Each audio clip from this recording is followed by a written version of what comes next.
शुरू हो गया ओलास्टक। भूल से भी दूसरों से ना लें ये एक चीज, तहस नहस हो जाएगा सुखी संसार। ओलास्टक अर्थात होली से पहले के 8 दिन। होली से पहले के जो 8 दिन होते हैं उन्हें ओलास्टक कहा जाता है। और इन दिनों में किसी भी प्रकार का शुभ मांगलिक और कोई भी नया कार्य नहीं करना चाहिए, क्योंकि सनातन धर्म में ओलास्टक को अशुभ समय माना गया है। ऐसा कहा जाता है कि इस समय में अगर हम कोई भी शुभ कार्य प्रारंभ करते हैं, कोई भी मांगलिक कार्य करते हैं, तो उसका परिणाम हमें अच्छा नहीं मिलता है। धार्मिक मान्यताओं के अनुसार ओलास्टक के जो 8 दिन होते हैं, इस समय में नकारात्मक ऊर्जा का प्रभाव बहुत ही अधिक होता है। और इसीलिए ओलास्टक में बहुत सारे ऐसे कार्य हैं जिनको वर्जित माना गया है। तो आज की वीडियो में जानेंगे कि साल 2026 में ओलास्टक कब से प्रारंभ हो रहा है और कब समाप्त होगा, क्या हमें करना चाहिए इस समय में और क्या नहीं करना चाहिए, कौन से कार्य जो हमें भूलकर भी नहीं करना है और कौन से कार्य हैं जो इस समय में हमें ज़रूर करने चाहिए। घर की नकारात्मक ऊर्जा को दूर करने के लिए, किसी के किए कराए से बचने के लिए, तंत्र मंत्र की क्रियाओं से बचने के लिए और अपने परिवार को सुरक्षित रखने के लिए इस विशेष समय में उल्लासक के दिनों में हमें कौन सी सावधानियां बरतनी चाहिए, तो बहुत ही महत्वपूर्ण है। आज की वीडियो पूरा जरूर देखिए। वीडियो अच्छी लगे तो लाइक करें और चैनल को भी सब्सक्राइब जरूर कर लें। तो चलिए सबसे पहले जानते हैं कि उल्लासक का प्रारंभ कब से हो रहा है। तो फाल्गुन मास की अष्टमी तिथि से, मतलब फाल्गुन मास की शुक्ल पक्ष की अष्टमी तिथि से प्रारंभ होता है उल्लासक। और अष्टमी तिथि का प्रारंभ हो रहा है 24 फरवरी 2026 सुबह 7:02 पर। और अष्टमी तिथि का समापन होगा 25 फरवरी को सुबह 4:51 पर। सूर्योदय कालीन अष्टमी तिथि 24 फरवरी को है, तो 24 फरवरी मंगलवार से उल्लासक लग जाएगा। और उल्लासक का समापन होता है होलिका दहन पर, 3 मार्च को उल्लासक का समापन होगा। तो अब जानते हैं कि उल्लासक के इन 8 दिनों में हमें क्या करना चाहिए और क्या नहीं करना चाहिए। उल्लासक में सगाई नहीं की जाती, विवाह नहीं करते, कोई भी मांगलिक कार्य इन दिनों में नहीं किया जाता है। तो विवाह, सगाई इत्यादि ये सभी कार्य इन दिनों में नहीं किया जाएगा। अगर आप मायके से ससुराल जाते हैं या फिर ससुराल से मायके जाना चाह रहे हैं तो इन 8 दिनों में नहीं जाना चाहिए।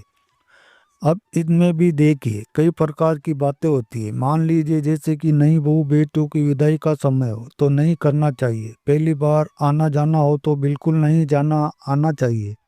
लेकिन अगर आप कई बार आ जा चुके हैं मायके से ससुराल और ससुराल से मायके, और ज़रूरी है जाना आना, तो आप बिल्कुल जा सकते हैं। तो मतलब नई बहू बेटियों की विदाई इस समय में नहीं की जाती है। इस बात का आप लोग विशेष ध्यान रखिए। मतलब पहली बार जाना आना हो तो आप लोग कोशिश करें कि आप उल्लासक से पहले चले जाएं या फिर उल्लासक समाप्त होने के बाद ही जाएं। इस बात का आप लोगों को ध्यान रखना है। दूसरा कार्य है गृह प्रवेश। जैसे कि नया मकान बना है और गृह प्रवेश करना चाहते हैं तो लास्टक के इन 8 दिनों में आपको बिल्कुल भी गृह प्रवेश नहीं करना है, भूमि पूजन नहीं करना है। जैसे कि नई जमीन ली है और घर बनाना चाहते हो तो लास्टक में आपको कार्य प्रारंभ नहीं करना है। नींव पूजन, भूमि पूजन जिसे कहा जाता है, वो लास्टक के इन 8 दिनों में आपको नहीं करना है। लेकिन अगर आपका मकान पहले से बन रहा है तो बिल्कुल बना सकते हैं, कोई दिक्कत नहीं है।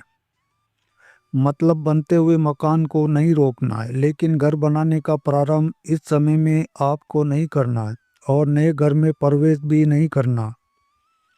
अब जैसे कि हम किराए के मकान में रहते हैं और हम अपना घर बदलना चाहते हैं, जैसे कि किराए के मकान से ही दूसरे किराए के घर में जाना चाहते हैं, तो क्या हम इस समय में घर बदल सकते हैं?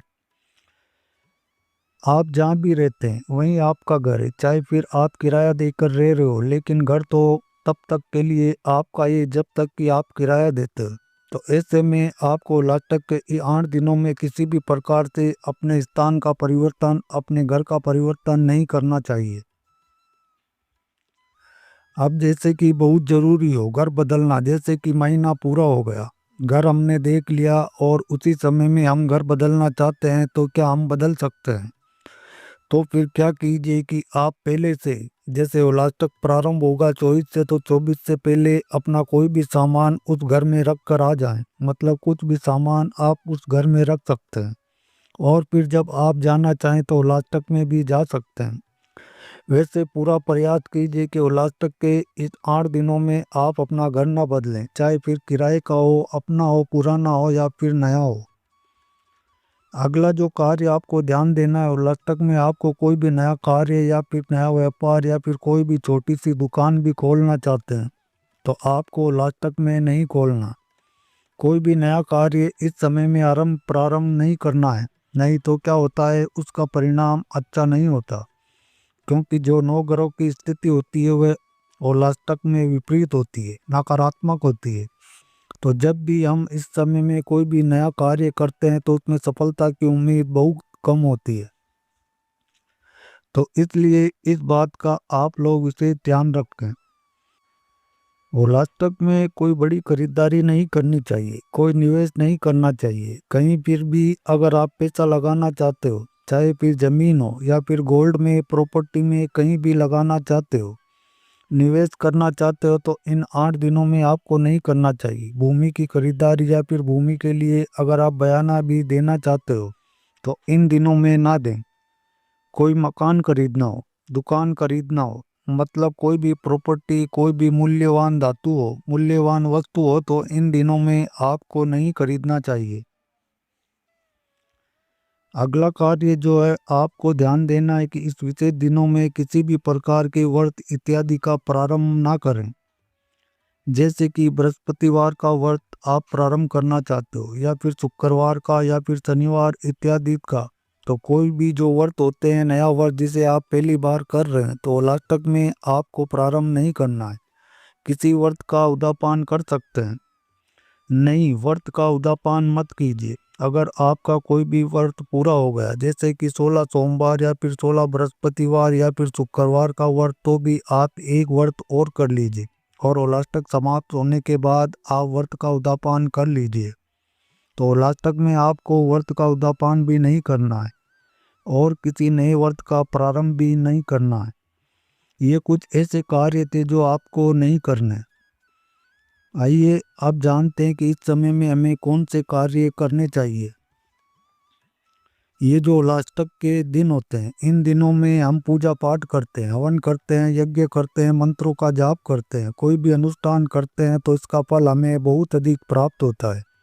मतलब बाकी दिनों की बजाय उलास्तक में जो पूजा पाठ किया जाता है, मंत्र जाप किया जाता है, उसका फल बहुत अधिक प्राप्त होता है। तो उलास्तक के इन 8 दिनों में आप पूजा पाठ कीजिए, मंत्रों का जाप कीजिए, स्तोत्र पाठ कीजिए। किसी पुराण का पाठ आप कर सकते हैं। प्रतिदिन अपने घर में हवन कीजिए, धुनी कीजिए। ये तो अत्यंत ही आवश्यक है, क्योंकि जो उलास्तक के दिन होते हैं, 8 दिन, ये बहुत ही अधिक नकारात्मक माने जाते हैं। मतलब इस समय में जो नकारात्मक शक्ति होती है वो बहुत अधिक प्रभावी होती है। तो ऐसे समय में जब हम अपने घर में धुनी करते हैं, यज्ञ करते हैं, हवन करते हैं, तो हमारे घर में किसी भी प्रकार की नकारात्मक प्रभाव नहीं पड़ता है। तो प्रतिदिन अपने घर में हवन कीजिए, यज्ञ कीजिए, धुनी अवश्य कीजिए, सुबह और शाम। मतलब एक उपले पर कंडे पर प्रज्वलित करके कंडे को, और उसके ऊपर थोड़ा सा लोबान और गूगल रख दीजिए और पूरे घर में घुमा दीजिए। इससे आपके घर में किसी भी प्रकार की नकारात्मक शक्ति का प्रवेश नहीं होगा। अगर ये नहीं कर पाते, जैसे कि मान लीजिए कई स्थान ऐसे हैं जहाँ पर कि कंडे नहीं मिल पाते, वैसे तो आजकल सभी चीज़ें मिल जाती है, लेकिन मान लीजिए ना हो आपके पास, तो आप कपूर और लौंग प्रज्वलित कर दीजिए और पूरे घर में उसको घुमा दीजिए, धूनी दे दीजिए। तो घर को नकारात्मक शक्तियों के बचाने के लिए आपको प्रतिदिन अपने घर में इस प्रकार से धूनी अवश्य देनी, चाहे फिर लौंग और कपूर जलाकर या फिर लोबान और गूगल के द्वारा। और ये कार्य आप सुबह भी कर सकते हैं और शाम को भी कर सकते हैं, चाहे तो शाम को तो अवश्य कीजिए। एक और कार्य आपको करना है, अपने घर में हनुमान चालीसा, सुंदरकांड, गायत्री मंत्र, महामृत्युंजय मंत्र, इस प्रकार के जो मंत्र होते हैं, इनका जाप आप कर सकते हैं। समय से या फिर मोबाइल पर चला दें। थोड़ी तेज आवाज़ करके और सुबह और शाम दोनों समय अपने घर में मोबाइल पर चला कर रखिए, जिससे कि किसी भी प्रकार की नकारात्मक ऊर्जा का प्रवेश आपके घर में ना हो। ये समय जितना पूजा पाठ के लिए अच्छा होता है, शुभ होता है, उतना ही नकारात्मक शक्तियों के लिए प्रभावी होता है। इसमें बहुत सारे ऐसे लोग हैं जो तांत्रिक क्रियाएं करते हैं। तो देखिए, ऐसा है कि पता नहीं चलता कौन अपना है और कौन पराया है। आजकल के समय में किसी के बारे में कुछ भी कहा नहीं जा सकता, तो बाद में पछताने से अच्छा है पहले अपनी सुरक्षा कर लीजिए और प्रयास कीजिए कि अपने घर में प्रतिदिन हवन और यज्ञ अवश्य कीजिए, धुनी अवश्य कीजिए और प्रतिदिन मंत्रों का जाप अवश्य करें।